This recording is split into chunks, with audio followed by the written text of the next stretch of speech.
Sales He Sells podcast, where we are here to change the way you think about sales by getting you to look at it in a whole new way. Oh, there is someone at the door of Studio D. Are you filming? I am filming. Oh my gosh, it is my daughter, my oldest daughter. Why don't you get the door, oldest daughter? This is my oldest daughter, Ava. Hey, everyone. Hi, Ava. Is this coffee for me? This is coffee for you. Oh, a straw. You know, we had a talk about keeping it locked in on this. She's coming in character. Okay, I'm ready. She's coming in character. Well, Ava, while you're here, would you like to join me for today's episode? I mean, why not? Why not? I'm here. You're here. Okay, great. Let's pull the mic up to the lip. Are you coming as Ava or are you coming No, as I'm coming as Ava. Alter ego No, Ava? I'm Ava. Okay, all right. Well, I'm excited to have you. Thank you. I'm excited to be here on accident. Well, you know, I was worried we were going to get emotional, but you're really setting a tone of a different tone. Humor is an emotion. Funny is an emotion. That's true. Well, I was worried we were going to get sad emotional. oh, well, I can go up and down in my mood real fast. You know that. Yes, I do. Yes, I do. Well, Ava came to the podcast 3 years ago. Oh my gosh. Almost to, like, maybe not the day, but the week. Mm-hmm. And in less than 2 weeks from today, almost 2 weeks from, like, in 2 weeks from the hour, we will be sitting in the dome of Syracuse. Bleed orange. Bleed orange. Just don't be so loud in the mic. Okay, sorry. It's going to be hard. Sorry, guys. We will be sitting in the dome of Syracuse, sending you off on your first year of college. I know. And all jokes aside, that does make me sad. Yeah. That does make me sad. But it's exciting. No, it is so exciting. Yeah. I'm a little scared, but I'm excited. Yeah. Overall. Yeah. So I thought this is such a great way to bring you back. And I mean, hopefully you'll come back a lot on the podcast, but I feel like a lot's probably changed in 3 years, but a lot stayed the same. You might have to book me out a little bit, but That's true. That's true. While I still have you in while you still have me, my house. might as well get some content. Right? That's right. Okay. Okay. So let's start with like the 3-year journey. Okay. So last time we talked, you were 15. You were 15 going on 16. I am 18 going on 19, and I'm a freshman in college. Oh, it's crazy. What's changed since then? Well, I'm not much. Actually, I think I'm about 1.5 inches taller. Questionable. No, the doctor said I was 5'4.5", so That's not true. yes, it is. Dream big. I went to the pediatrician and they told me Stop when right you're there. 21 You are still going to the pediatrician. They said when you're 21 you got to get out of here, and I was like, I don't know about that. So not much, except a lot. I got my license. I got into a car accident. I'm driving again. I healed my trauma. What else has changed? You really brought your A game today. I just woke up like half an hour ago, so I was like, I might as well just commit to the bit. What else? A lot. I graduated high school. Yeah. I got my IB diploma. Yeah. Which was, I was in the trenches for a while. I did You were not in know the if I was going to trenches. make it. Yeah. But I did. So tell everybody what IB is. Oh my God. We've talked. If you're a longtime listener of the pod, you might understand. I'm saying oh my God because it's so hard. Oh my gosh. Sorry. Oh my gosh, because it's so hard to explain. So it's kind of like an AP style thing. It's a magnet program in my county, and it's stands for International Baccalaureate, and it's basically like a 4-year course, 2 years of real IB. You have pre-IB and then IB, and you have all these requirements. You take all these IB classes, and you have to take exams. You have to write a thesis, do a community service project to get and obtain your diploma. So not everybody gets a diploma. You could go through the entire thing and not get your diploma, which I was. Your IB diploma. IB diploma. I would get my high school diploma regardless, but now I have 2. Mm-hmm. Flex on them. I got 2 diplomas. Isn't that Kevin Gates? I think it is. Okay. I don't know who Kevin Gates is. Okay. Is that embarrassing? No, should I be embarrassed? You should not know who that is. So oh, it's fine. that's good. I don't know who that is. Okay. I'm so glad you brought the straw. Because Ava's, if you're just listening, she's drinking her coffee out of a straw. I have a white sweatshirt on that says personality hire, and I just did my lip gloss, so I didn't really want to. Yeah, the sweatshirt, shout out corporate Natalie. Shout out corporate Natalie. Who I feel like you could totally follow in her footsteps one day. She's a very smart woman who has like created her whole brand, and she had these personality hire merch last year. She was selling them, and I was like, oh my gosh, I know who this merch is for. Yeah, so you got your IB diploma. You like glossed over the fact that you had a car accident. I did, guys. It wasn't good. Should I put on the vocal fry for this part? Yeah. Guys, I got into an accident. No, that all jokes aside, car accidents are not a joke. No, it was not a rough joke. time for me, mentally, physically, all that type of stuff. But we persevere, as Christina Aguilera said. What doesn't? No, that's not her. That's Kelly Clarkson. Kelly Clarkson said, "What doesn't kill you make you stronger," and that didn't kill me. So that is so dark. I'm making light of a dark situation in my life, and my best friend was there with me, and we're both okay. So thank God. Thank God. I'm very grateful to God for that. That was a crazy, scary time, but I feel like it was low-key character development. Do I wish it happened? No, but it happened, and we rolled with the punches. You were unhinged. But you were so unhinged. What else did I do? I got a job. Yes, you got to. Yeah, so we've bragged about you. Yeah, you did have a job. I had a job, but I didn't have really a big girl job yet. Well, I think at that time you were working for John's, but I think you were just doing maybe the signs. I think I might have just been doing the signs at that point. I might have just started. So right now I work in bridal. So you started in John's. I started at John's. I did. And that was your step into retail. That was my step into retail, and I did like front desk, cashier, like styling, a little bit of that, so that type of stuff. So that really taught me how to I would be there managing it. So that really taught me. That was a big deal. That was a big deal for being so young. I think I might have been doing that right then. So I started doing the chalkboard art for them, and then I did that, and then I career pivoted. No, I didn't. It's the same thing. You were just looking for more hours. I was looking for more hours, and I started working at K&B Bridals in Bel Air. Shout out K&B Bridals.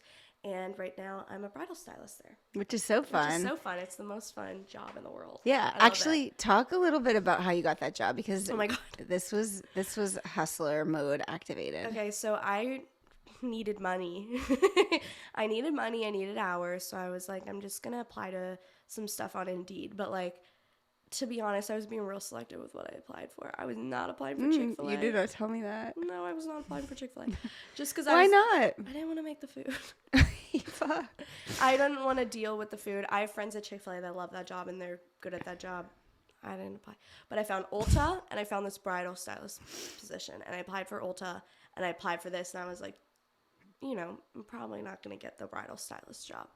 But you really wanted it. I really wanted it, because I was like, I literally did not know this was an option, especially part-time. And I didn't even know really that, I guess I knew, but I didn't even really know that we had a bridal shop so local, especially I was literally working across the street from it, and John's was so close. So close. So I applied on Indeed. I got an email back from the manager, which is so funny to think about who hired me, because I'm like, now she's like, please, that's my friend. But I got an email back from the manager, and she was like, let's schedule an interview. And I was like, no, that's not how it happened. No, that is how it happened. Oh, it is? She emailed me back to schedule the interview. Oh. That's how it happened. I waited for a week, it happened. And then I was like, I'm going to get this job. So I emailed her back, and she never responded to me. So I was like, I could have just given up, because I was like, maybe she found another person, But I was like, I'm not going to do that, because I'm stubborn. So I called multiple times, got sent to voicemail. I called one time. She said, oh, I'll tell the manager. Nothing ever came of that. So one day, I think it was after school. I remember it was after school, because I changed my outfit in the Edgewood High School. I changed my outfit, and I came with my resume, and I walked into the thing, and I handed it to the girl at the front desk, and I was like, can you please show this to your manager? And she did. And so that's how I got that job. No, but then you called, don't you remember? I remember. Called again? Yes, I remember being on the couch with you because you were so persistent, and you said, "I still haven't heard anything." Annoying. Well, doesn't matter. You got the job. But I remember you. I was sitting on the couch with you, and you said, "Do you think I should call again?" And I, literally, me, who's like, follow up. I was thinking, no, but I didn't want to tell you no. This poor woman alone. Oh yeah. And I was like, that's totally up to you. If you feel like you should call again, you should call again. And you were like, I'm just going to do it. And I remember Emmy and I were on the couch, and me and Emmy were giving each other the eyes of like, this girl is ballsy. So I called, I got the manager on the phone. Yes. And I said, my name's Ava Demcher. I've sent you my resume. You've emailed me. When can we schedule an interview? Scheduled an interview, came in. And she was like, the only thing I'm worried about is your age. Yeah, because you were 17. I was 17. So I needed to get my work permit and all that stuff. And then it ended up working out. And I've been working there for over a year, which is so cool. Yeah. Yeah. And it's a straight up sales job. It is a straight up sales job. So I want to hear a little bit about the sales job, actually. Okay. But where do you think your persistence has come from? Like, do you feel like you were always like that? Don't know. I don't think so. I don't think I was like that when I was younger, because I think I took a lot of stuff. You know what I mean? Like if something like happened that I didn't like, I wouldn't stand up for myself. Really? Yeah, no. Or I wouldn't, like I would just kind of take it and go with it. But I feel like after a while it was just like, why am I doing that? You know what I mean? Like I feel like there was a point in my life where I was put in a position where I had to remove myself from something, stand up for myself. And I did it, and then after that, bam, open the floodgates. I was just like pushing straight ahead. But I feel like it's a double-edged sword. I think I can get too persistent or too on one thing, and then I kind of switch to another thing. But I don't think I was always like that now. That's so interesting, because if you would have, that's so interesting. Because do you think I was? Yes. However, like I think you've always had that quality in yourself, but I also see what you're saying. I think it's persistence in two different ways. I think I used to be passive persistence, and now it's active persistence. Yeah. I used to persist in the way where if something hurt my feelings, if something this, if something that, like I'm not a confrontational person at all, so I'm not saying like all of a sudden I got really confrontational, but like I wouldn't stand up for myself. I would just kind of like duck under and keep going, that type of persistence. But I feel like now if I call BS, it's not like I'm going to confront somebody, but I'll just like turn my head away from it and be persistent, stand up for myself, where I feel like I used to not do that. Yeah, I can see that. Can you think of a tipping point moment of when that happened? Or an example of a tipping point moment? I mean, I can't really, honestly. I feel like there was a time where I was just like, got really into a rut with what I was doing, with who I was surrounding myself with, all this stuff. And this was like before high school. And like what I was spending my time on. And I just realized like, I don't love this. It's not fun for me. This group of people aren't fun for me. So I feel like when I went into high school, I just made a huge break. Like I literally, like I went to a new school. I quit dance. I did all this stuff and I just jumped into new things. And I feel like that was like the break point almost, where I was just like, you know what? Like, whatever. And I feel like being so like whatever about it is because I was never like, I just kind of pushed through it instead of like removing myself from it. And then I feel like once I did that, I was just like, all right, I'm going to join a million new things and be persistent in other areas. I feel like. Yeah, you really wiped the slate clean. But it just kind of happened that way. No, it wasn't even like I was like, I'm cutting off this. Right. It was not bitter at all. It just happened. It just happened. Yeah. And then I was just like, oh, well, now I have no friends. I know nobody. I'm not doing anything with my time. What am I going to do? And then I was just like, all right, I'll join every club. And so it's not that you had no friends, but you left so just for some context, you were in elementary school with all the same people, and then that elementary school feeds to the middle school where all those same people pretty much, like some people split off to go to a different middle school, but then you go to the middle school with a lot of the same people, and then many of those people go to the same high school, but then you chose to go to a magnet program. It's true. The IB program we spoke about, and that took you to a high school that was like 35 minutes away from her house. Yeah, that was a fun drive. Yeah, tell me about it. Well, I only did it for 2 years. You did it for 4. But then that took you in a group with people from all over the county. And so you really, I think you knew like 2 people going into the program, but not well. I knew 3. Okay. But I knew the third girl, who's like now one of my really good friends. Is that Jordan? Yeah. I love her. Yeah. We got really close. She had already had so many friends from people that were going from Edgewood Middle School to Edgewood High School. Mm-hmm. And she already had so many friends from there. And I was just like, I thought she was too cool for me. Yeah. So I was like, oh, okay. Yeah. And then my 2 other friends, we were all in middle school together. They were good friends. I kind of like hopped in there because the 3 of us knew nobody. Mm-hmm. So the 3 of us kind of entered together, and then I knew like one other girl, and then I knew like I knew of people, mm-hmm. but I didn't know anybody. Mm-hmm. I didn't really know that many people going to Edgewood either, like from the middle school, mm-hmm. just because like I was half an hour away. Yeah. So that was crazy. Yeah. That was wild, especially like going into a group where a lot of people, like obviously we had our program where people were from around the county. Mm-hmm. My high school, I think, was one of the smallest feeder, like your home high school. Yeah, mm-hmm. a lot of people from Bel Air were there. A lot of people from Aberdeen. Mm-hmm. We were like a smaller group of people. So like you're entering a space where everybody came from middle school together in the general school, mm-hmm. but even in the program we were kind of like off to the side because there weren't that many people that we knew. Yeah. Yeah. And at the same time, you had, since you were 3 years old, been in competitive dance. That's true. And, well, you weren't competitive dance at 3 years old, but you had taken... I was going crazy. You were toddlers and tiaras at 3 years old. And tiaras. No. But you had taken, we'd put you in dance. You loved dance. What I realize now is like, you just loved performing. Clearly by the bit that started this podcast. Like you love a moment. You love being on... a moment. Yes. You love being on stage. So... And you are an amazing performer and dancer and artist. You're a beautiful dancer, but it was less. Thanks. You are a beautiful dancer, but it was less about like the dance and the technique and more about the it was not about technique, honey. It was, let's just say that. It was more about the moment on the stage and the storytelling for you. And so but then all of a sudden you're in this very competitive dance studio and you're starting to like get older where it is about the technique and all these things. And you're realizing like, oh, this is not for me. It was also hard with Emmy. Yeah. It got to a point where we were in the same classes, in the same pieces, dances.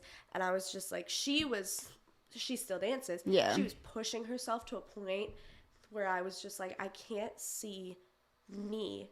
Oh my God, that like echoed because of my snot. I'm cold. I can't see myself not even putting in that much effort, just like doing that, just wanting to pursue this for the rest of my high school career, being at this intense level. Like that was just not me. Mm-hmm. So it got to a point where I was just like, gotta go. Yeah.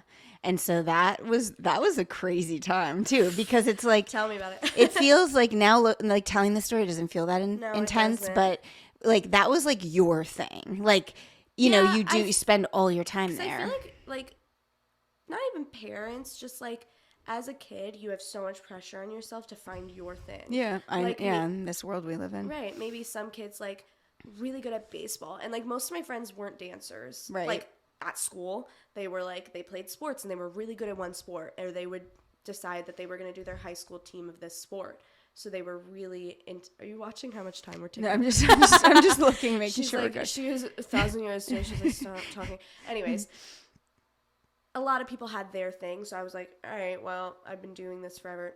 It's my thing now. But it never really like was...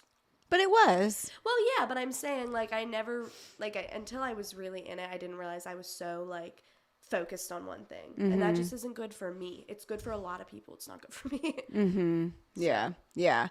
Yeah. And so there was a moment where we thought you were going to transition and, like, just take some classes. Yeah. And then it was like, you were like, no, I'm just going cold turkey. Yeah. And so you went from being, like, booked and busy. It was like quitting, like, nicotine as a smoker. It was crazy. It was like when you say withdrawal symptoms, I withdraw symptoms. Yeah. I had no friends. Well, you had friends. You just were like, now I'm not going to see them anytime. That's what I mean. I was like, all right, I'm going to go to a new high school. I'm going to leave everything I've ever known. Right. And I'm going to quit my only extracurricular activity, really. Right. Okay. So okay, oh, girl, we could do so many episodes because I feel like there's so much to talk about here. Guys, like and subscribe if you think I should have like a residency like Britney Spears in Vegas. You're leaving me. I can't. I can go virtual. That's true. That's very true. Oh, maybe this is how I get you to talk to me regularly while you're Never gone. mind. While you're gone. Okay. So here's where I think this could be interesting for a parent or maybe even a younger person listening.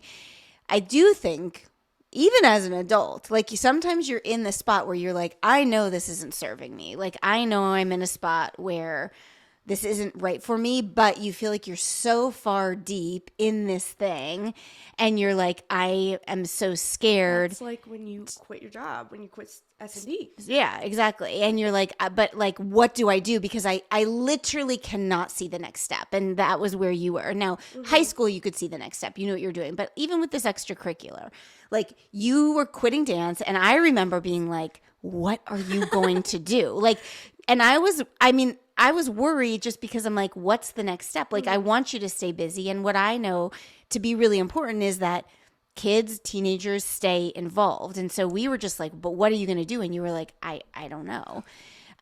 What advice would you have or what would you say to that person? I would say if you feel like it's not good for you, it's not good for you. Yeah. Like if you have some sort of inkling, if you're like, just like you feel like you're being pushed to your limits, why would you push yourself all the way there? Like just quit. Like quit your job. Break up with your boyfriend. Okay. All right. No, I'm just saying. Just like if something is like really not good for you, you just have to like cut the cord. Cut the umbilical cord that was linking you to your toxic mama bear. Cut it. No, that was a metaphor, not about you. Okay. It's like you're the little baby, and this umbilical cord is feeding you its nutrients. Why would you want to feed yourself bad nutrients? You're just a little newborn. Everybody's just a little baby. Oh, it's so true. Isn't it true? So cut the cord.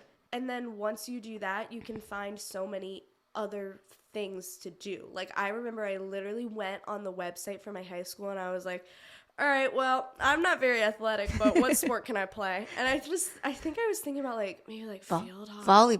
Volleyball, yeah. Which would be a travesty because I did volleyball in gym. I was so bad. Like I was thinking about volleyball, and then I was like, what is the least athletic sport out there?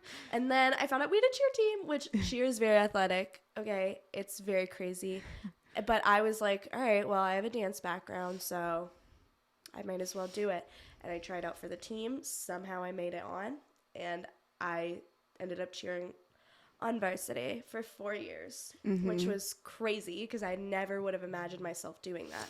But it was so fun. Like, I had so much fun. It was such, like, I mean, during the season, it was a high-pressure environment. But, like, I just felt like, okay, I'm doing this for one season out of the year. And then I get to do other things. And then I tried out for the musical. Like, I did all these things. I decided I would join the student council. I joined, like, a million random clubs. Like, I was writing out my clubs for my college application. I was like, I was in this. But, you know, like, it's just, like, once you cut your umbilical cord, then you can learn how to crawl. Oh. I don't know if that landed, but it did. Just don't think about it too much and it will land. Yeah, no. Once you cut the umbilical cord, you get to breastfeed. And that's when you get crazy new opportunities. Okay. I hear what you're saying. Right.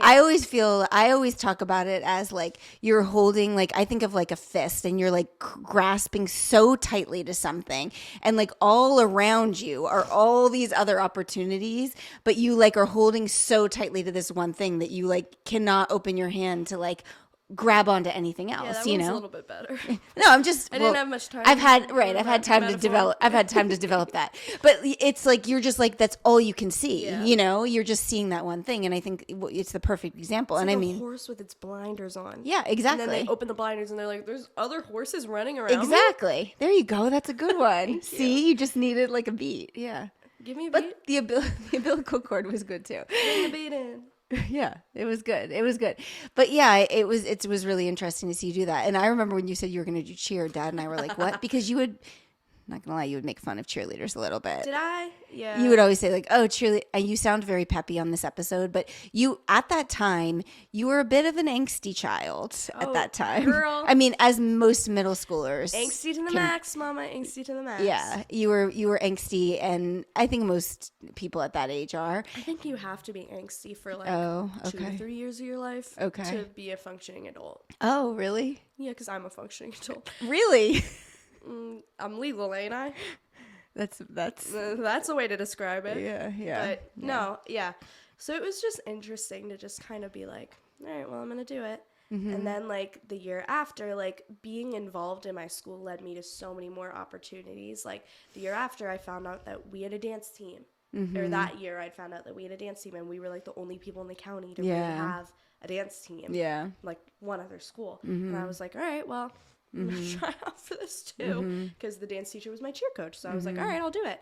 I did it. I stuck with that for 3 years. I did the musical every year. I was in ITS. I became like vice president. Like all this random stuff that I never would have known unless I really threw myself in it. Unless I really just like cut everything off and just dove in. Like I feel like I would not have known anything if I would have been doing something that like took up all my time that I didn't love. I'm going to bring something up and we can cut this out if you don't want to put this in there. God. But if anyone doesn't know what we look like or hear Ava's voice, we are white people. Wait, what? And so you were actually a racial minority in your school. What about it? Yeah, and like we live in a county where we are racial majority for the most part, but you went to a school where you were racial minority, and I remember you walking out of your cheer team tryouts, and you were like the only white girl. I was the only white girl on the team that year. Yeah, you were walking out, and I was like, I remember looking at you and you walking out, and I was like, oh, wow. And you came out and I'm like, how was it? And you were like, it was great. And I was waiting for you to say something and you didn't say anything. And so I was like, okay. And that is another piece of the puzzle that you just really rolled with in a way that I think, I mean, I think call a spade. Like as white people, we are privileged in that we are very rarely racial minorities, and you were a racial minority, not just so much in that school, but in that cheer team. Yeah, I think I do. It wasn't like an inch, like, but the thing is, like, I never really thought about it and was like, oh, this is weird. Yeah. You know what I mean? I was just like, okay, these are my friends. These are the people that are on my cheer team. These are the people that I'm going to school with. Like, it was never like a big thing for me. It just was like a fact. And like, like a lot of people had really negative and prejudiced assumptions of where I was going to school. And they would make backhanded comments at me, stuff like that. And I was just like, what the? Yeah. Like, this is like so, it just felt like normal. Like, I truthfully never was like, wow, this is so weird. Like, there were definitely times where I was like, okay, like, I am not like, guys, I'm not like the other girls. I'm not like the other girls. They would like, it was like so funny, but like, it was never like, I never felt cast out or like excluded. It was just like, I was like, oh wow, now I know what it's like for people of other races and other minority groups. Like, this is like 1% of how they feel. One tiny bit, which is like, it was just an experience where I feel like it's kind of good to be like humbled. Yeah. Because like where we're from, like most people look like us. Most people are like us. But it's like, and like the high school I was going to go to, all my friends like were like me. And it's even like I met so many people like not even like racially different from me, but like their families were different from me. So many like cultural things I got to learn. A lot of my friends had parents who are immigrants. Like it's so many cool cultures I got to learn, which I think is more interesting than the fact that I was like a racial minority. Like I got to learn these people's like what they do for holidays, what they eat. Like I would go to their houses. It was just like an interesting experience in the way where it's like I got to know so many people on such a personal level, and like they were so different from me, not even like race wise, just like what their families were like, what religion they practiced, stuff like that, which I feel like is an experience that you need to have. Like after doing that, I was like, everybody needs to do this, because it's like, I think so many people pass judgment on people, and it's like, what do you, like, it's literally ridiculous to me, because I'm like, you don't know this person, you don't know their life, you've never experienced this, and like there's so many ways to like marry what you believe in and what you think with other people, and just like coexist, and just even like be their friend. Like, it's so weird to me. Yeah. I'm just like, it was, I don't know. It's so interesting. I wouldn't say the race thing was more interesting. I would say the culture thing was more interesting to me. That's a the good race point. thing was just like, okay. You know what I mean? That's just like very much on the surface. Right. And it really did not matter. It was more like, the crazy thing for me was going into a group of people who all knew each other. Yeah. That was the wild part. The other parts were just like additional parts that I think enriched the experience and made it like more of a growth thing. Yeah. Yeah. I feel so fortunate you had that experience, and also that you were able to bring those experiences to our family, because we do live in a bubble, in like geographic bubble, and just like the friends you got to introduce us to and the people we got to meet as a byproduct of your friendships, just I feel like enriched our whole family. I know. And it's cool too, because like we're all going to different colleges. Like, I don't know anybody who's going to school with me. There's a lot of people that I know going to UMD and Towson and stuff, but like a lot of my friends are going all over the place. Like a couple of my friends are going to, and like friends I've had in the past, like I have a friend at Spelman. I have a friend who's going to Rice. I have a friend like my best friend's going to Auburn. My best friend's going to West Virginia. Like, it's just like all these people through this program. Like, it's a program and an experience that makes you want to like leave. Like, I just mean like to like spread out and just see something different. Yeah. So I think that's a super cool thing. Like, does it make me sad that like me and all my friends are going to be like so far away, just like scattered? Yeah. But it's also like, it's going to make coming back to them even better. Yeah, you know? Absolutely. Okay. So let's talk about it. College. What are you most excited about? Parties. No, I'm joking. Wrong answer. Try again. I'm joking. I'm excited. I'm excited for football. Being a cheerleader did help me appreciate football on a new level, even though we come from a football family. Being on the sidelines was cool. Yeah. So I do have an appreciation for that now. But I'm mostly excited to like do things in my major. I'm really, really super duper excited for the academic part of it. Like, not even like, I'm taking a class, statistics for liberal arts. I'm not excited for that class, okay? Like, I'm not excited for that class, but I'm excited to do stuff in my school, in my major. That's going to be super duper cool for me and fun for me, and like stuff I've been wanting to do for a while, and then I like dipped my toes into high school. But like, high school is not a personalized experience, really. Right. So you can't really do much. I feel like you got a little bit. The program I was in was good in that it was like my classes were connected and we explored some really difficult but some really interesting topics. You know what I mean? However, it was such a strict program with such strict requirements that like where my other friends who weren't in the program were taking like 4 electives their senior year, or going part-time or student teaching, I had to take all these classes. So that was kind of hard to like give myself any personal choice. That was difficult.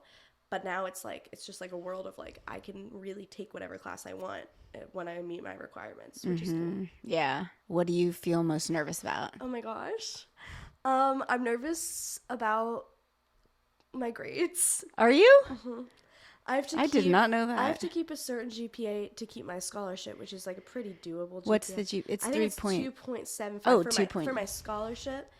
For the honors college, it's a 3.5. I'm a little bit nervous about that. I'm just like, I have like... It's a 3.5 overall or just in the honors class? Overall. Oh, it is. So I'm nervous about that. I'm just nervous to like be able to stay on track. Like, I've never taken a college class before. Like, they always say IB prepares you for college, and I just don't know. Like, most people tell me that, which makes me feel good, but I like, at the same time, I have no idea. Yeah. Which is just like scary, that it being unknown. Like, I don't know what my tests look like. Like, a lot of my classes look easy on the surface, but then it's like, okay, what are the requirements? What do I have to do? I'm nervous to make friends. I'm nervous for that. I met a lot of, like, going to orientation. It's an optional orientation. I almost didn't go because I was like, it was a big sale You didn't week want to miss work. I didn't want to miss work. It was our big sale week at work, and I was like, oh my God, my manager's going to kill me. Mm-hmm. But, and I was like, oh, it's, like, fine. Like, I just won't go. Like, I'll get my money up. But I told her, but then actually Heather Kraut, shout out Heather Kraut. I was telling her. Was like, you were telling her that I wasn't going to go, and she was like, why wouldn't she go? I was like, she was like, that job is going to end soon. yeah. I was like, yeah. Uh-huh. So, and then I told my manager I was so nervous, and she was like, you need one day off? And I was like, yeah. And she's like, that's fine. I was like, thank you. But it ended up being a really good experience. Yeah, I'm so glad we went. It was so hot because there was no air conditioning, but I should not take that for granted because it's about to be so cold. True. I'm nervous for the cold, but I met a lot of really nice girls and people that I'm staying in touch with. I met my roommate. We FaceTimed. She's awesome. You didn't get to meet her in person. Did not get to meet her in person, but I FaceTimed her. Like, we were texting and stuff like that. So I'm definitely, like, my nerves are a little calmed, but at the same time, like, I'm nervous to, like, walk into class and, like, sit down and, like, see who I'm sitting next to. Like, that makes me nervous. Because also, it, like, the magnet program I did, there were, like, I think the graduating class was 46 people. I think we started with 51 or 52, and a couple of people, like, dropped the program. But it was so small. Everybody knew everybody's business, like, genuinely. And that was good and bad. Like, it got bad because you're like, okay, I'm kind of tired of these people. Like, God love them. But we've been together for 4 years nonstop, especially because our class sizes are so small. Like, I had a class with, like, 10 people in it, and that was crazy. My French class had 9 people in it. Like, yeah, it was that's just, nice. and I was with those 9 people for 4 years. Like, it was crazy. So it's definitely nerve-wracking to step into an environment where you're like, oh, none of my friends from high school are here. Or no, I don't have, like, my friends and I aren't going to have the same schedules. Like, I'm just walking into a class and be like, who wants to sit next to me? Hi, guys. And I'm also nervous for, I'm a personality hire. Right, what do I bring to class? Do I bring school supplies? Do I just bring myself and a laptop? Like, I don't know. It's kind of crazy. Yeah. I'm nervous. Where's the school supply list? No, literally, like, you know how in elementary school they would have, like, they need glue sticks. Yeah, that's what I keep thinking about. And this many colored pencils and this brand of colored pencil and crayon. And I'm just like, guys, what do I need? Like, are you going to have a section where we go over the syllabus and you're also like, this is what you're going to need? Maybe. I don't know. It's crazy. I'm also, like, sad to be, like, I'm going to be sad. Like, I'm going to be, like, I don't even know if I'm going to be homesick as much. I'm just going to miss my family. Like, the idea of living on my own is kind of crazy. Like, I'm kind of like, what? Like, is that actually happening? Like, I don't feel old enough to be doing that. Yeah. It's wild. Yeah. But it's, like, I think I'm going to, like, miss being in my house and stuff. But I think I'm just going to miss you guys. Like, I'm just going to wish you guys were, like, there. You know what I mean? Like, I'm not even going to be like, oh, I want to go home. I'm not even going to be like, I want to go home. I'm going to be like, oh, I wish my mom was here to, like, hang out with me.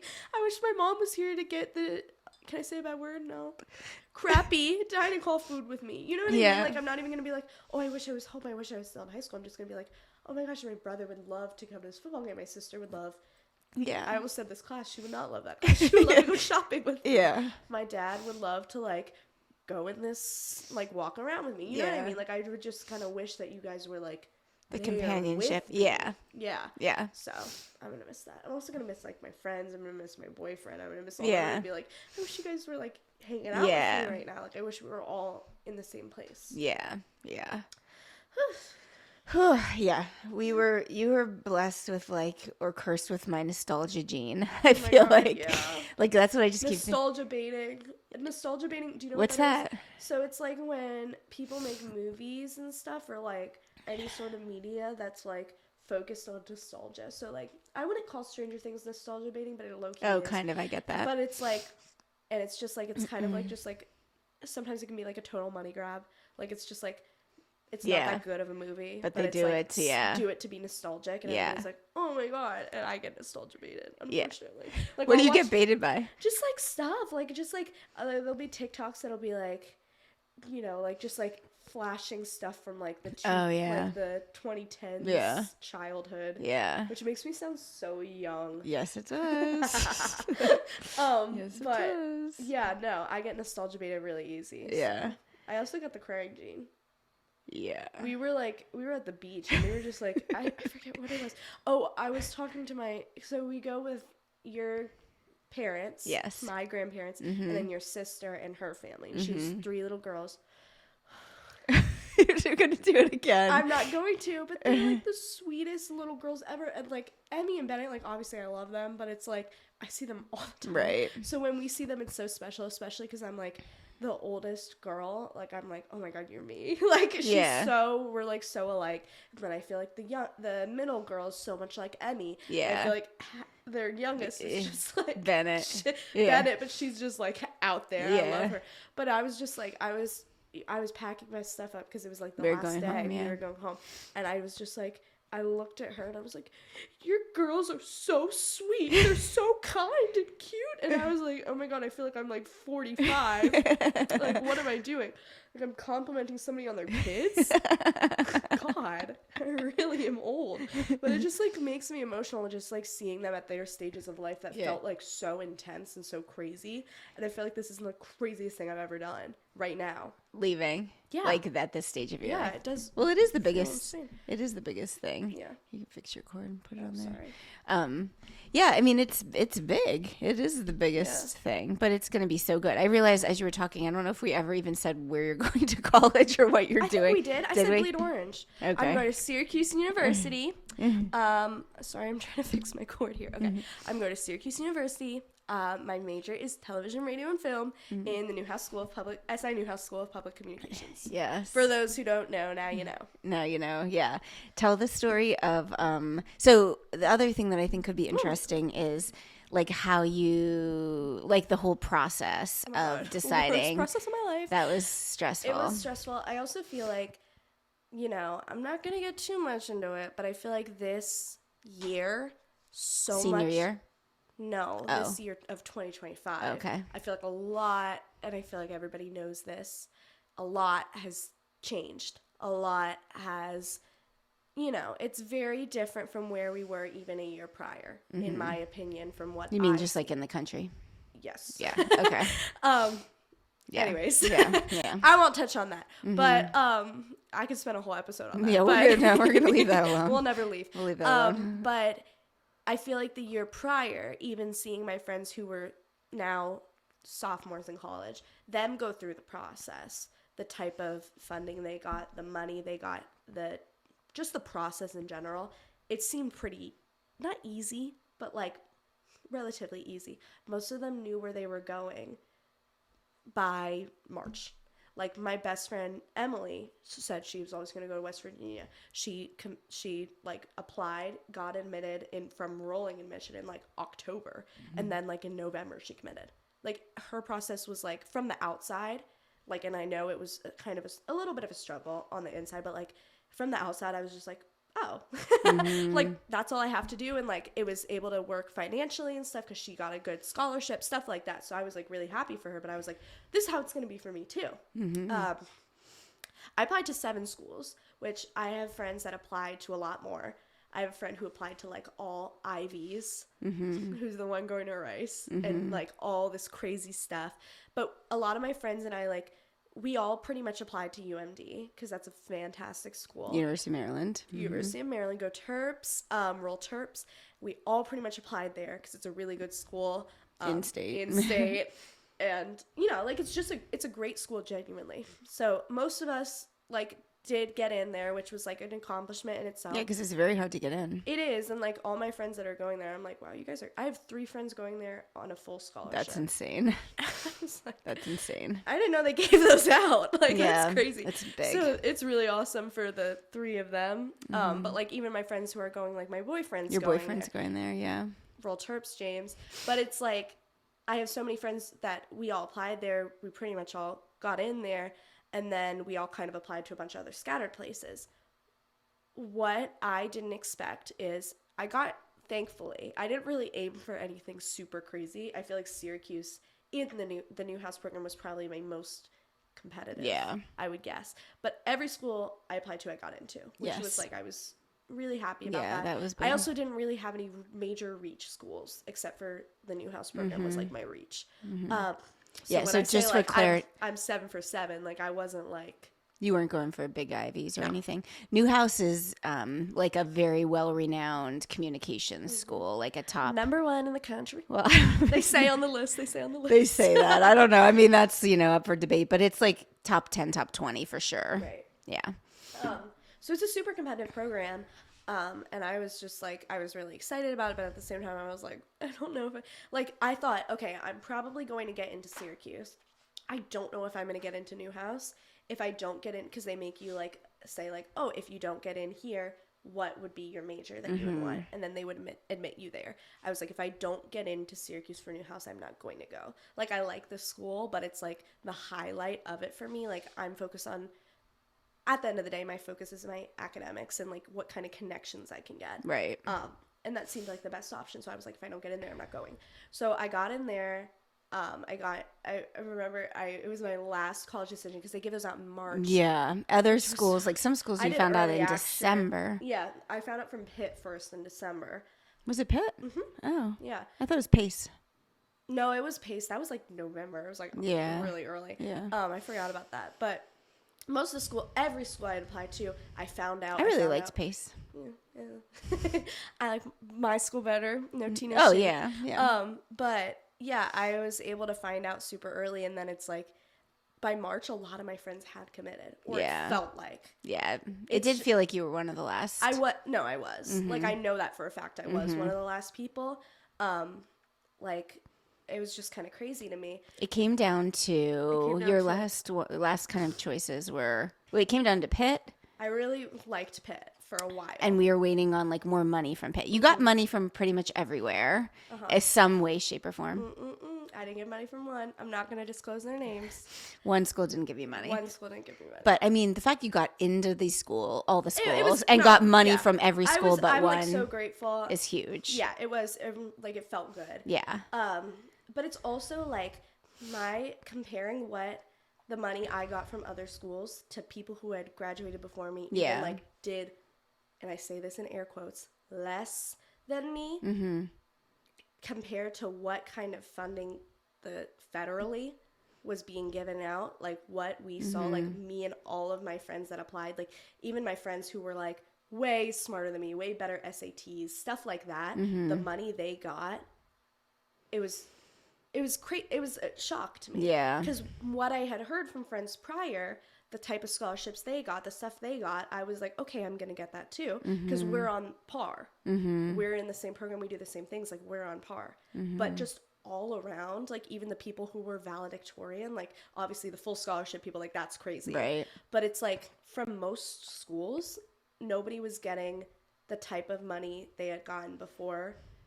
Even the, like, loans, unsubsidized loans, the grant money, Pell Grant money. I have friends who Pell Grant like did not give them much money, and they would have in years prior like gotten a lot more and been able to commit to the school that they really wanted to go to. It was crazy. Yeah. Like, it was insane, and I was just like so sad all the time. Like, I remember just being sad. It was stressful, and I got into Syracuse and I got a nice scholarship. Yeah, so it's still very expensive. Syracuse was the most expensive school. It was the most expensive school. So we just kind of were like, you're not there. Like, we just really were like, that has to go off the decision list. Yeah. I was just excited to get in. Well, before you found out, we were just like, you had gotten into Pitt, you had gotten into Temple, you had gotten into Maryland, and because that's in-state, that was very affordable. So we were like, between those three, we're going to have to figure it out. And so we were like, one thing that we were told that I feel like did really serve us well was like always negotiate for more money. And so you were like appealing aid and really like we were playing a million different essays. Writing different essays. Frankensteining my essays. Yeah, like really like working the system and like, here's why I deserve more money and doing all that and like really working the system.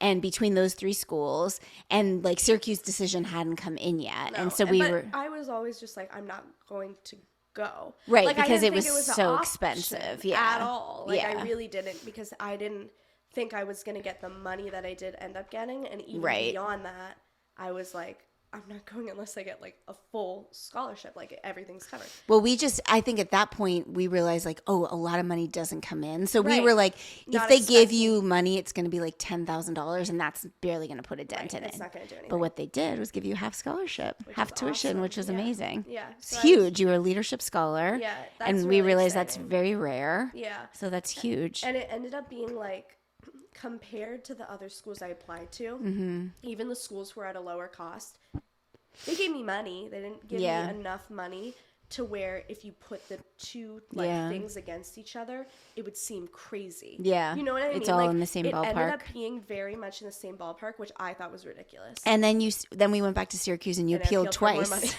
And they gave more money. They gave it to me once. The twice, they were like, no. No, then they give you work study. They did give me work study. Second time, yeah. Oh, is that how? Okay, they did give me work study, so I need to get a job. Yeah. But yeah, so I'm like super, it was super exciting, but I think the college process for me, like, it got to be really disheartening. Yeah. Especially because I was moving into exam season for IB. For IB, yeah. And it's so much stress because these exams, literally, it doesn't matter what I did the past 2 years, basically. Because once you get on these exams, this is what determines, do I get my diploma, do I not? So I was like, all right, well, I have to get my diploma. I have to commit to college. Like, I just remember crying, like, all the time. Yeah. Which, I mean, what's new? But I just remember being like, I don't know where I'm going to go. I don't know what I'm going to do. But yeah, it was definitely a crazy time in my life, especially like begging these random institutions for money. Well, and then you see other people start to commit, and you're like, really everyone knows what they're doing but me. And like my school, like for our program, like the college process is a big thing for the IB thing, because it's like IB is a pre-college program. That's what they call it. It's supposed to get you all this stuff. And it's like, I'm going to school with people who are smarter than me, 100%. But like, you're very smart. But they're smarter. You know well, who's? Okay. Well, I mean, I don't people like that. People who are very intelligent. You're all very smart, right? So it's a very competitive pool. So UMD is like the public Ivy. 3 girls I know are going there on full scholarships, which is insane, like unheard of. I know people who like were going to Rice who applied to like Stanford, yeah. And it's like, it just felt like, and then even the people who were going to like really good state schools, like they had committed. So it's like, it got to a point like, even like Dakota committed before me. She ended up committing to Auburn, which was like totally like, I didn't even think that was going to be a thing for her, but like she went, she loved it, she got money, she committed there. So then it's like, it felt like everybody was done except me. Yeah. And I was just like I was just so disheartening, because people would say, where are you going? Do you know where you're going yet? And I was like, I don't know. Yeah. Like tears running down my face, like, leave me alone. Yeah. Yeah. But it was crazy. It was like so wild, especially because I feel like as a society, we put a lot of pressure on like, are you going to this school? Are you good?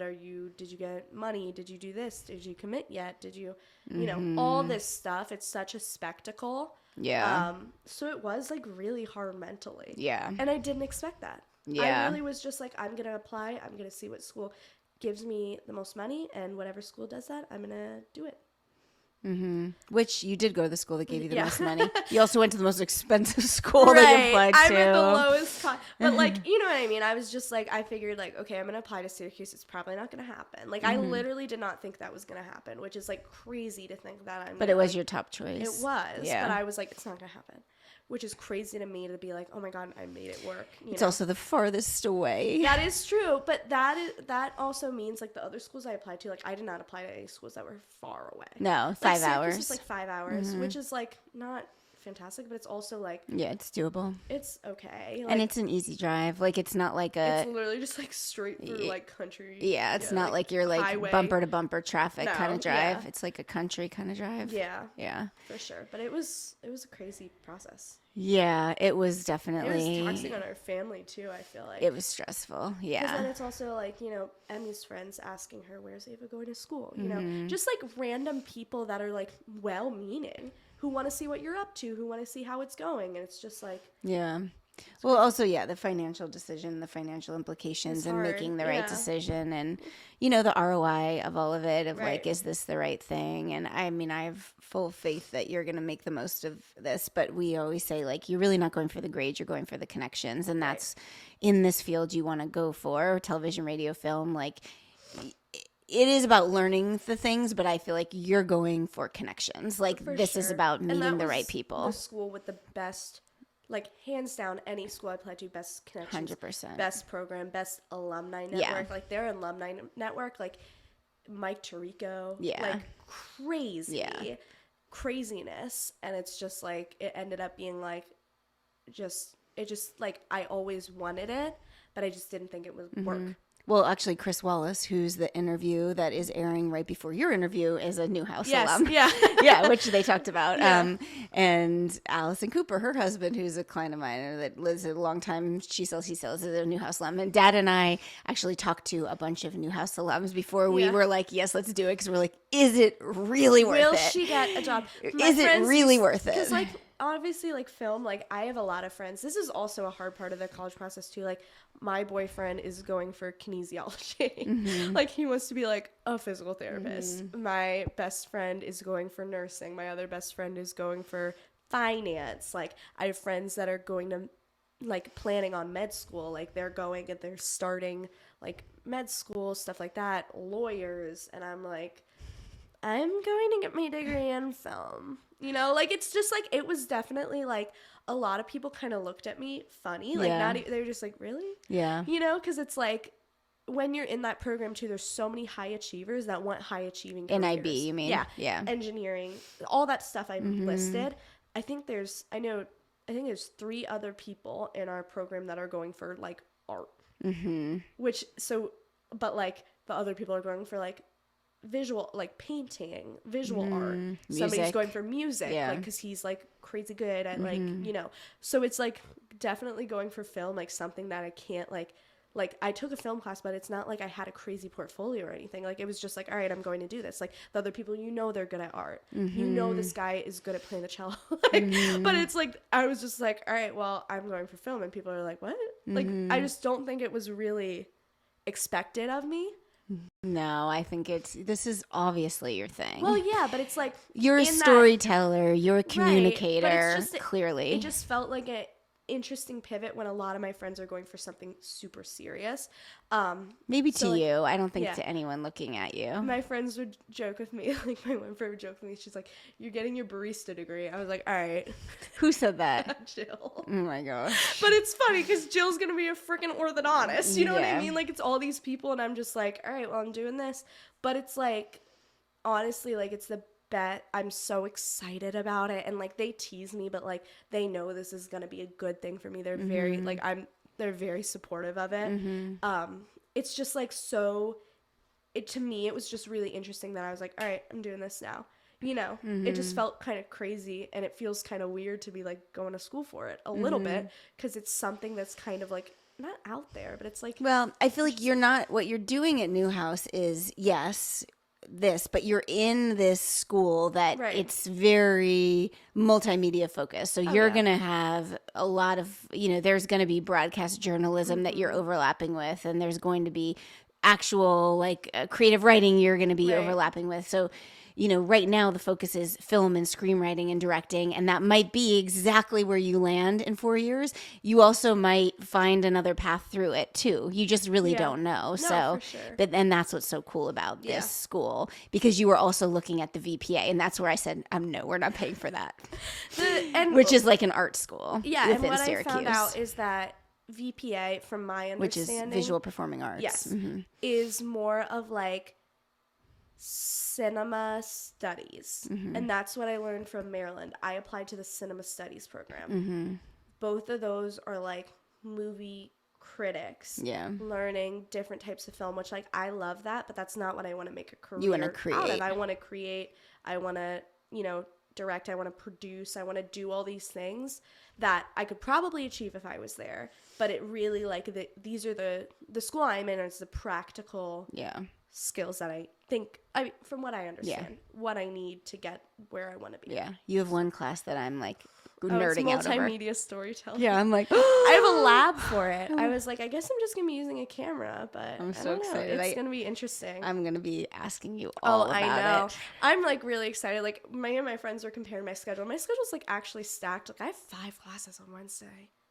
Yeah, that's a No, lot. I'm a little But nervous. maybe the one you can test out of, right? I think so. Yeah. I'm pretty sure. And like a couple of them are like first year seminar. Yeah. Like, I have like 2 It's a first year 1 credit seminars. class. It's a 1 credit class that I think it's just getting to know I people. don't have to show up for. Joking. That's not I true. I do. But it's just like, here's how you do this. Here's how you know, like easy stuff that I don't really am not getting a grade for. And then I have like a pass fail class that I think can be taken off my schedule. But yeah, I was comparing it with my friends, and my friends have like, my schedule's like meaty, but like my classes are like communications and society. Like when I get into my major, like one of the classes I can take is just sound, working with actors, comedy writing. And I'm looking at my friends. You're going to kill it in comedy writing. I'm so excited. That's one of the ones I want to take. And 100%. I'm looking at my friends, and like James is like, he's like, I'm taking organic chemistry for 2 semesters. I'm like, dang it, I gotta take comms and society again. Like it's apples to oranges. It's so funny to me, but I'm also like, you're gonna be miserable. I'm not. Joking. But that's what they're excited about. That's what he likes. But I'm just like, not me. But Jimmy. Well, let's talk a little bit about like relationships and that sort of thing. And since we're talking about Jimmy, let's talk about Jimmy. So this kind of blows my mind when I think about like, you know, when I mean, it blows mine too. Like when you said we're all infants, I feel like I'm an infant. When you say we're all like, you know, nobody feels old enough, I do not feel old enough to be sending a kid to college.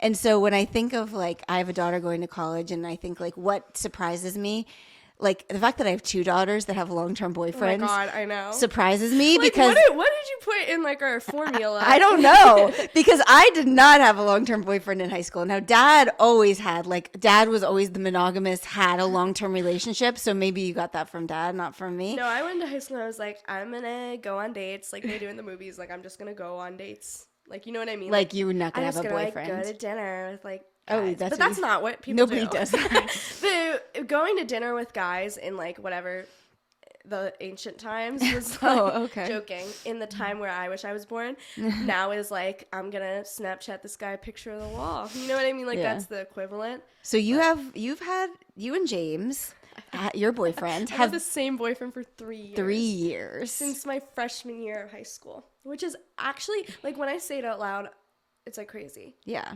Sometimes I hang out with him and I'm like, I forget that you're my boyfriend. You know what I mean? Like I'm like, you're just like we're just like friends. Like we're just having a fun time. And then I'm like, oh.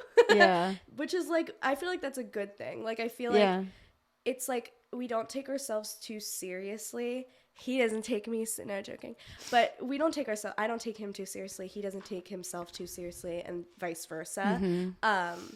But yeah, it's definitely crazy. Like my friends like would all joke about it. They'd be like, oh my gosh. And like pretty much like wherever, like if my friend invites me somewhere, she's like, does James want to come? You know, like it's like, he's like at this point, like a very much a big part of my life. Yeah.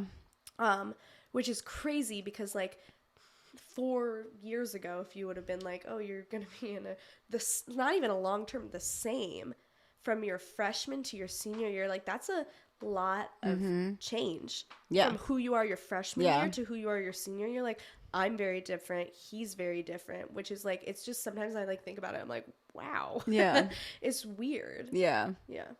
Why Crazy. do you think it's worked with the 2 of you? I think we're all very different. Yeah, you guys are very different. His personality is very different than yours. Very different from mine. And especially even when we started dating, it was so different. Like even from now, like I think he's definitely like, when we started dating, he was very shy.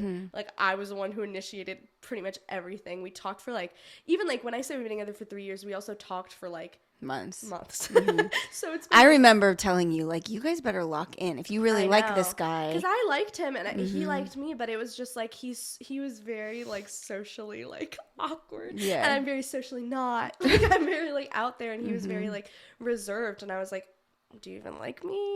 What's going on? But yeah, so I think it's worked because we're very opposite. I'm going to school for film. He's going to school to be a doctor. Like, you know what I mean? Like, it's just, we all, like, he was always good at the math and the science classes. He hated like English, and I would loved like English and history, but like hated all the math and science stuff.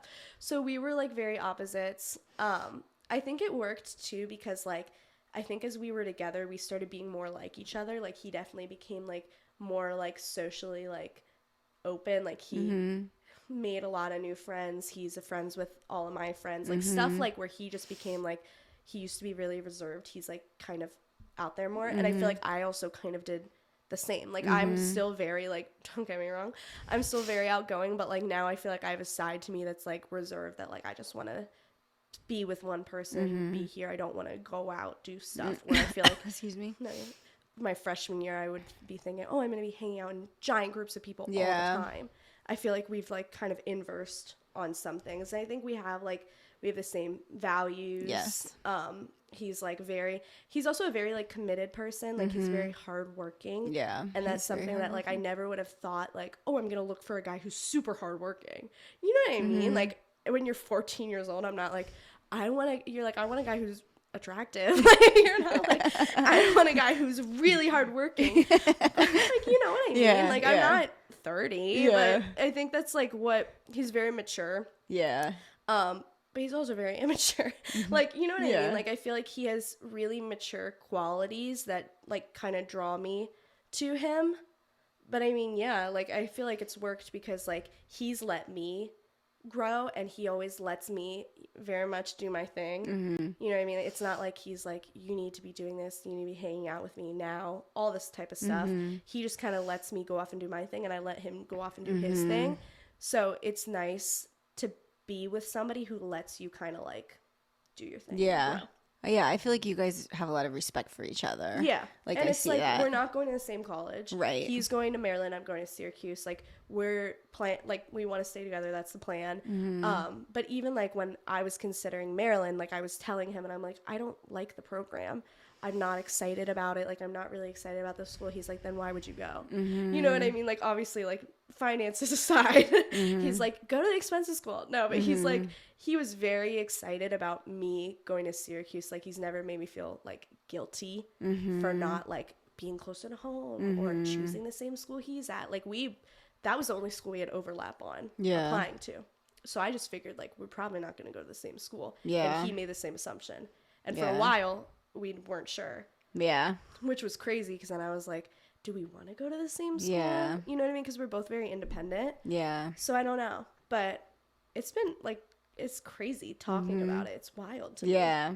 Yeah, it is crazy. I'm sure you think it's crazy too, a little bit. I mean, I don't really think about it too often, but I do feel like it is crazy. But I think like, I mean, we love James. We also love Emmy's boyfriend. Like, I feel like you guys have just picked and they've picked. Lucky. Yeah, it's luck. But also, I mean, you guys and your friends too, though. Like, I think you've just surrounded yourselves with good, solid people. And I also think, and we can talk about friendships too, like kind of to your point, like I think you guys keep close circles. Like you're friends with a lot of people and you're like friendly with a lot of people, but I think you're like inner circle is very small and tight and you keep it small and tight because you keep just like the right kind of people around you. And your boyfriends are a perfect example of like, you guys have both of your boyfriends, but we're talking about James right now, so let's speak to James. Like, he's like, his character is so high, and he's like, you know, like, I look at like James was before Emmy's boyfriend Tyler. Like, he's like, I thought like, this is a great kid for Bennett to watch be a boyfriend. Right. You know, like I look at Bennett, I'm like, yeah, I'd love Bennett to watch this guy treat his sister the way, you know, just like Bennett sees dad treat me. Like, James is a reflection of how I want Bennett to treat a woman. And I know that's like old fashioned or whatever, but it's true. I also think, I agree. But I also think like being like being like a feminist, you know, like being like somebody who like I don't take SHIT. Sorry. I'm not like gonna just, I feel like I have really high standards. Like I'm not just gonna be with a same girl guy because he's there. Right. And I also like, I'd not praise the bare like I'm tough. Yeah. I can be tough and I know that, but I feel like he is somebody who I'm like I wanted to be his friend first before I wanted to be his girlfriend, which is like just speaks to kind of like we do have the same values, like how he is, how he treats me, how he treats other people. Like, I would not want to be with somebody who's mean to other people. Yeah, he's a very, like, kind person. And, like, we're really different on the outside, but, like, at the end of the day, we have the same values. We want the same things, stuff like that. So it just makes sense. But, yeah, I feel like it's, like, especially with friends, too, but, like, I feel like especially, like, with, like, him, it's, like, I won't take the bare minimum. You know what I mean? I won't be miserable. I won't just be with a guy because he's there.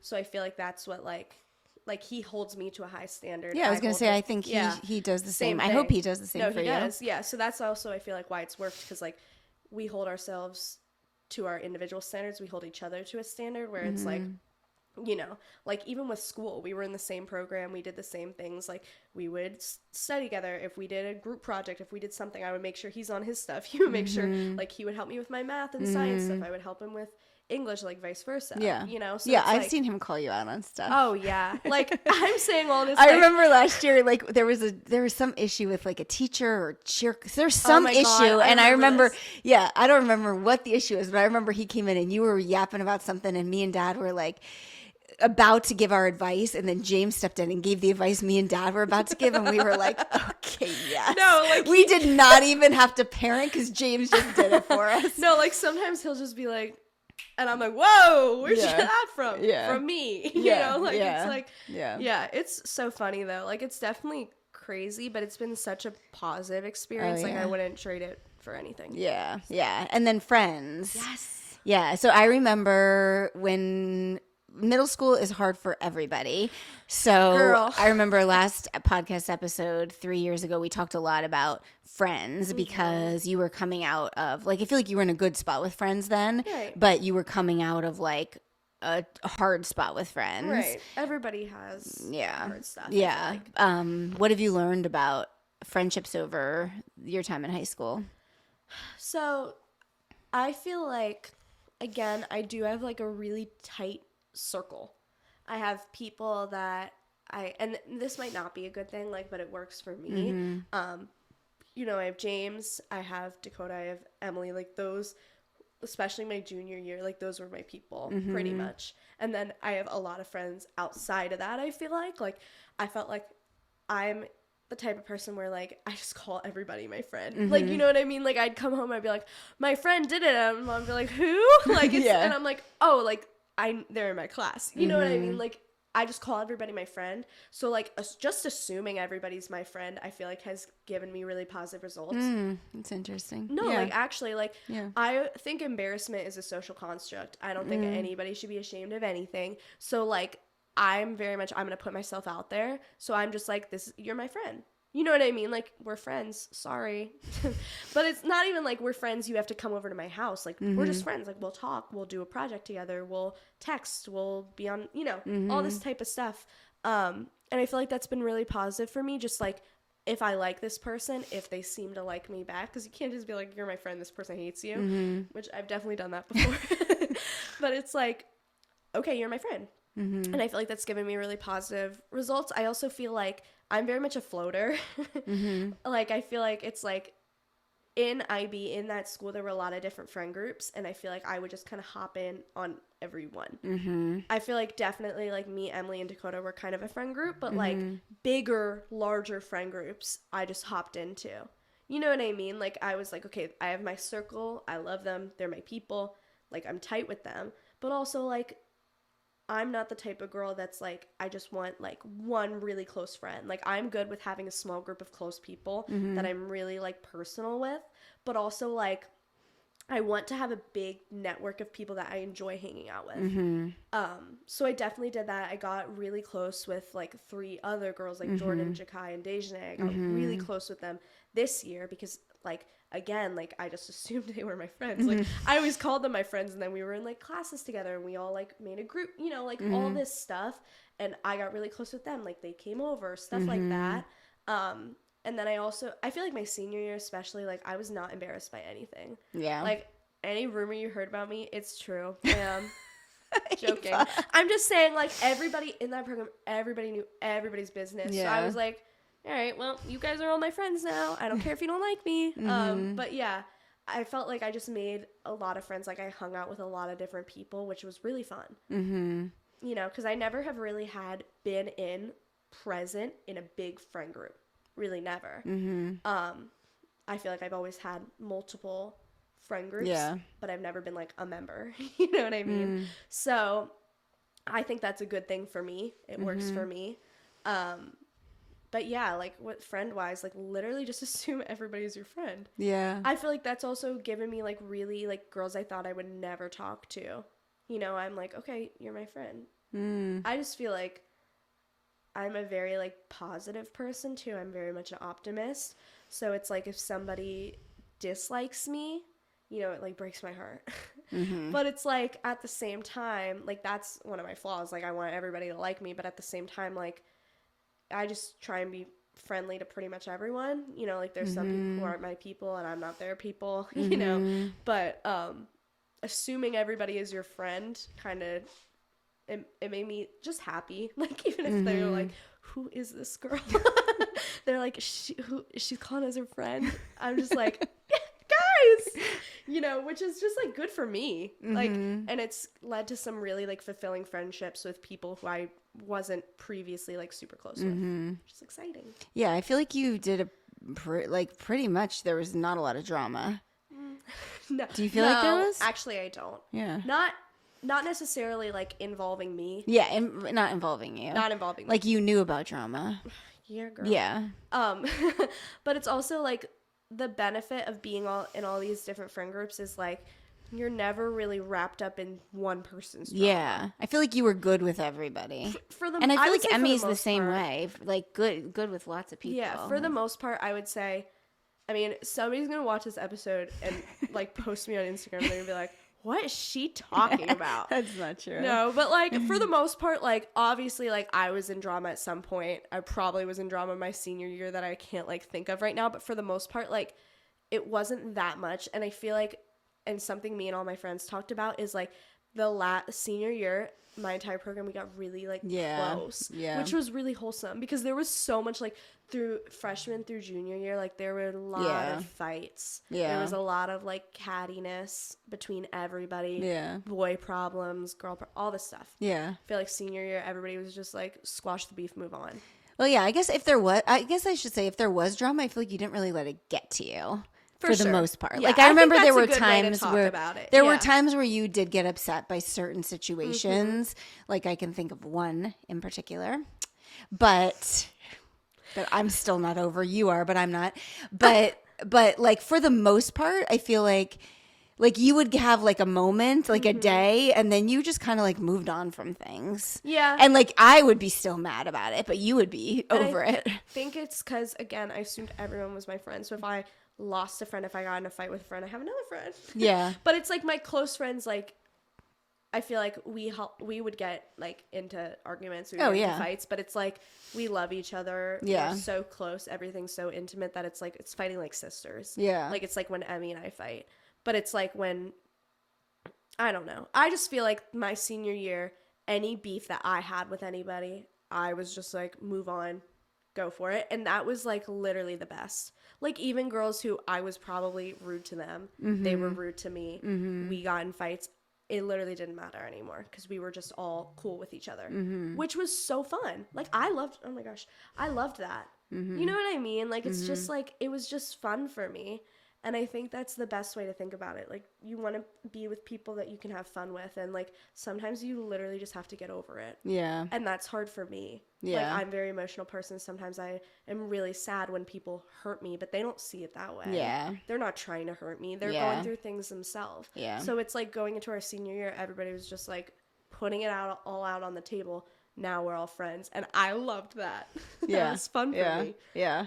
Okay, as we start to wrap, like a few questions, parenting kind of stuff, the questions from some viewers. How should parents help teens learn responsibility without nagging? I mean, we've had problems with this. Yeah.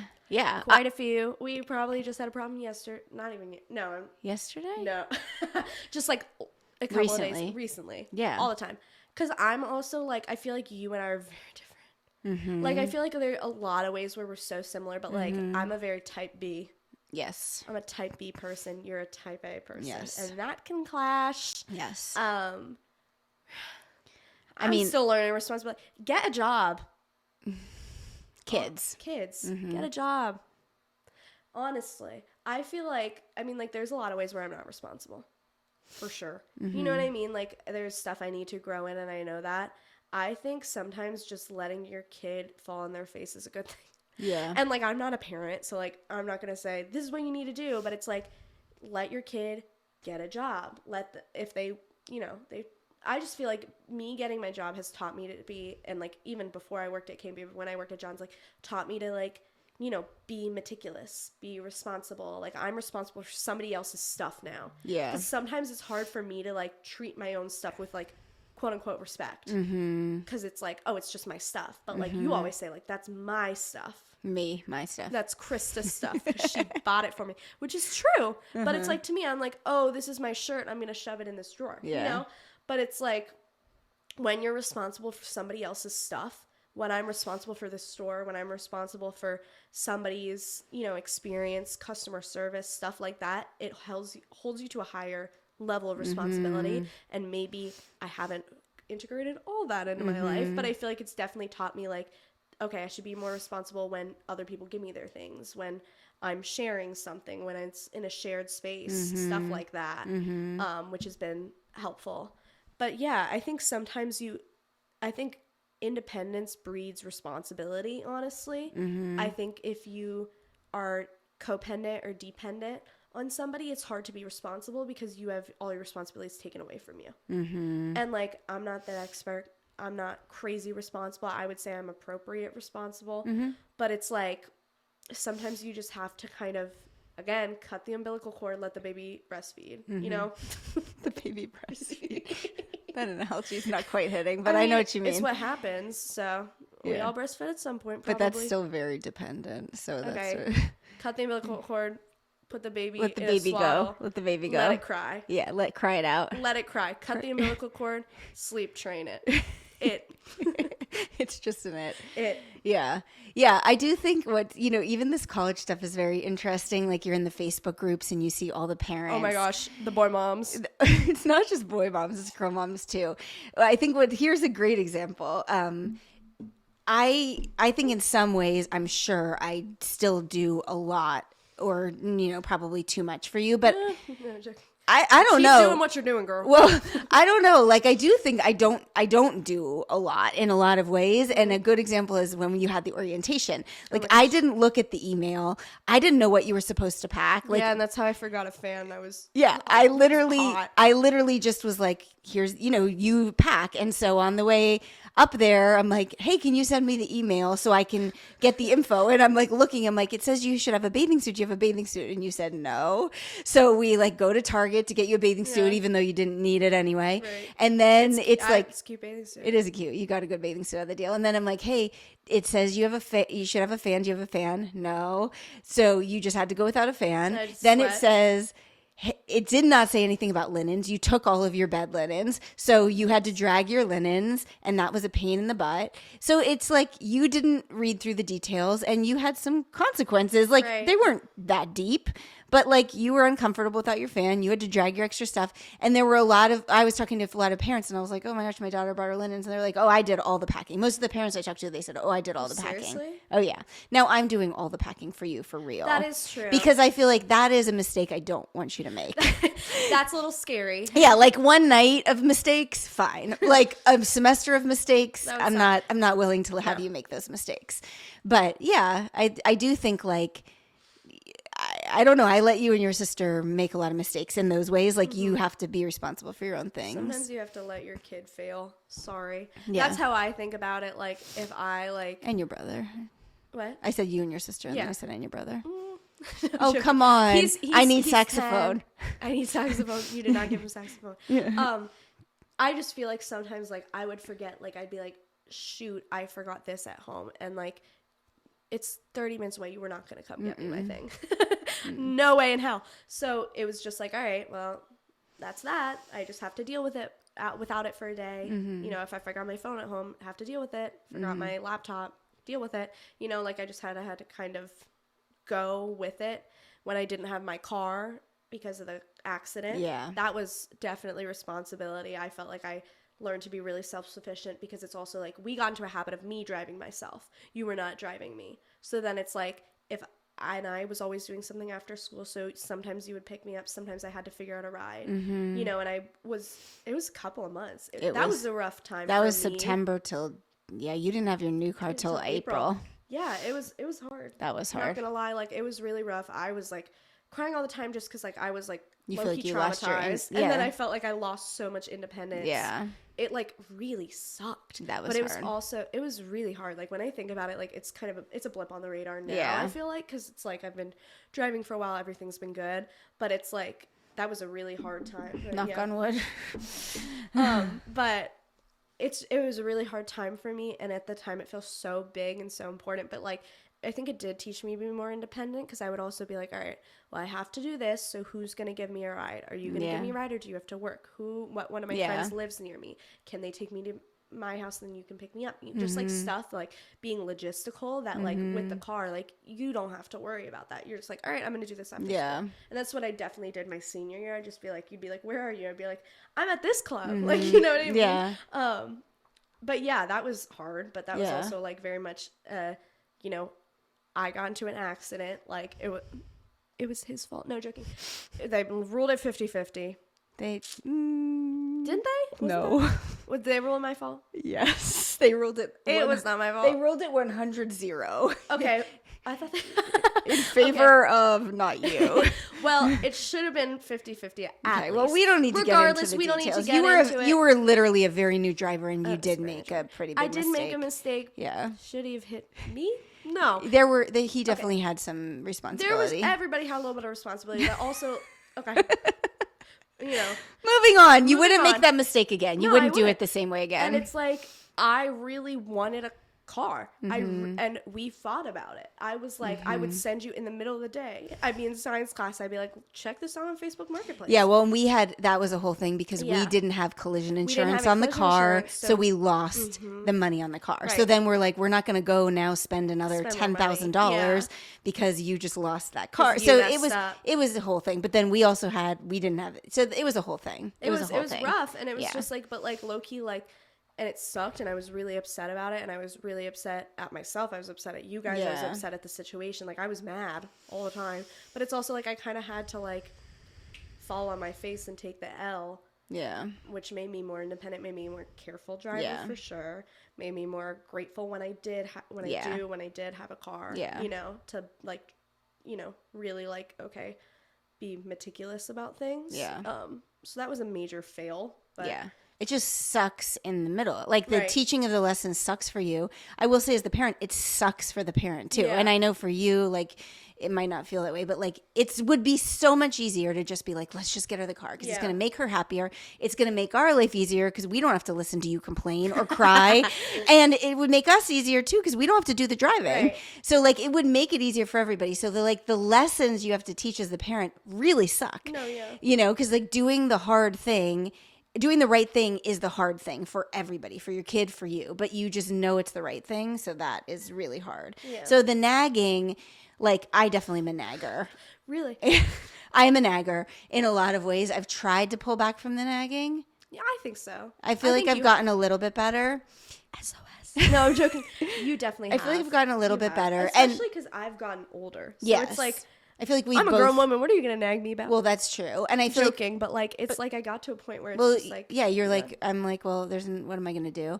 And I do feel like I've learned to like pick my battles on certain things. I mean, we don't need to get into them. Heavy on pick the battles. Yeah, but. Well, true. Like one thing that we always still will argue about, but like we used to argue about all the time is your room. My room. And what I just learned to do is I just don't go in your room.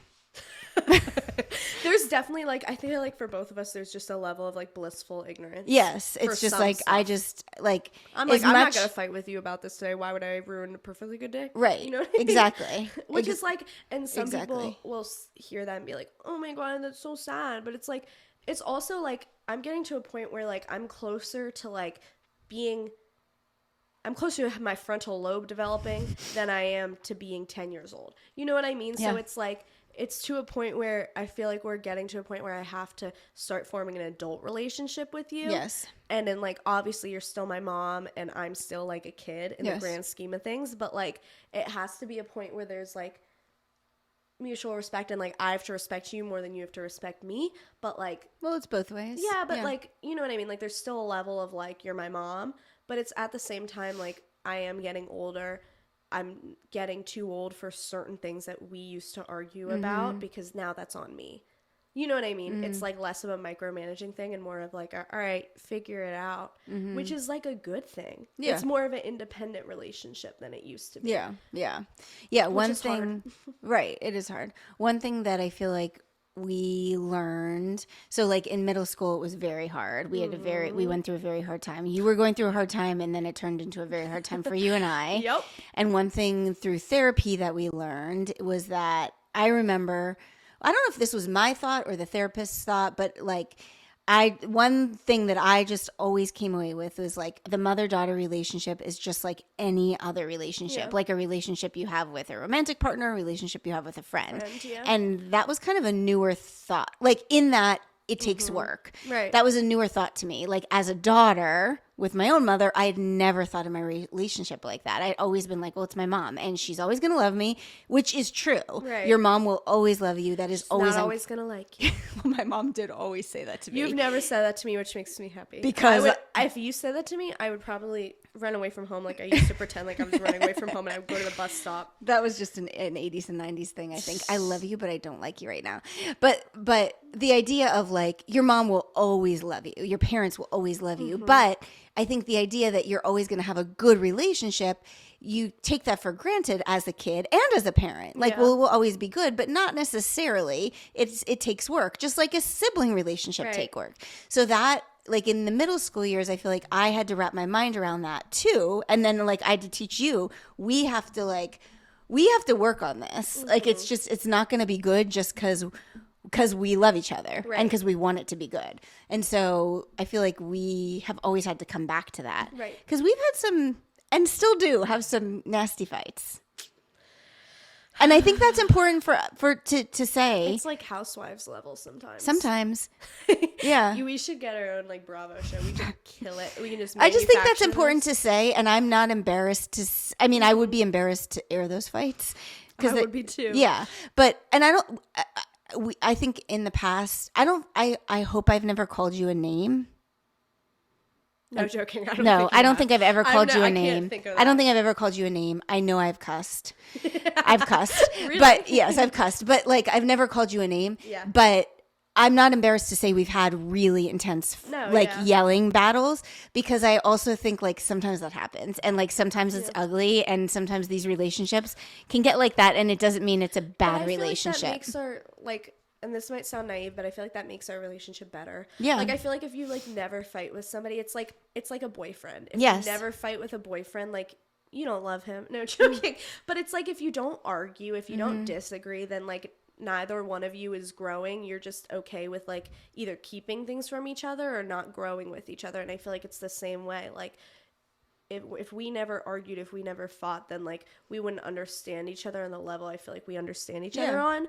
And I feel like it's the same way for definitely a romantic relationship and also for a platonic relationship. Totally. I mean, me and Dad have some of those same some of those same things, and I also think it goes through seasons. Right. Like me and Dad have had seasons where we've had like a lot of intense moments like that, and then we have seasons where there's none of those. Right.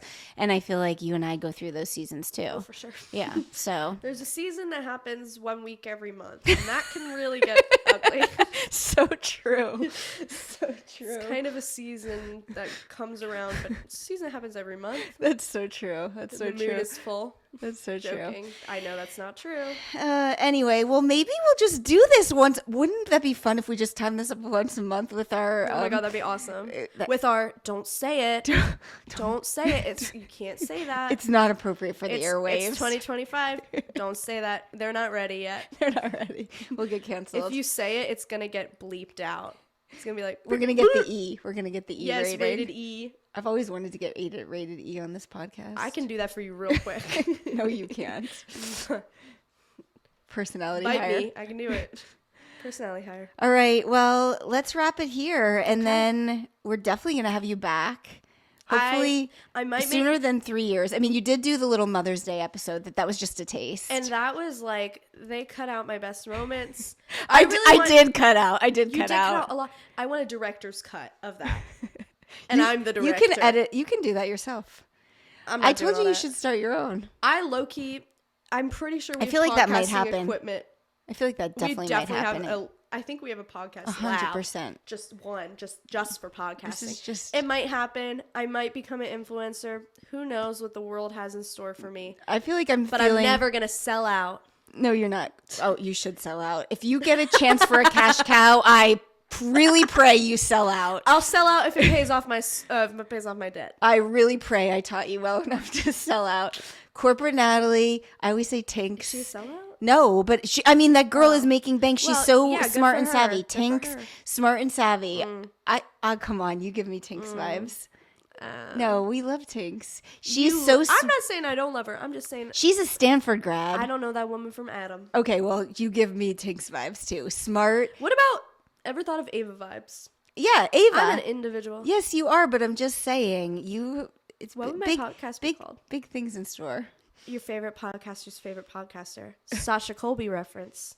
I don't know who that is either. The drag queen of the century. Okay. All right. On that note, thanks for being here. Bleed welcome. Orange. Bleed Orange. It is going to be a great year. It's going to be a fantastic I'm so proud of you. And if you guys see me run back home crying, nobody say anything. Joking. No not matter what, happening. it's going to be a great year. Like my wise friend Caroline Reinhardt told me, you can always go home, but you can't always have a night out. So take the night out. Don't go home. Great. And that is the best piece of advice I ever heard. YOLO.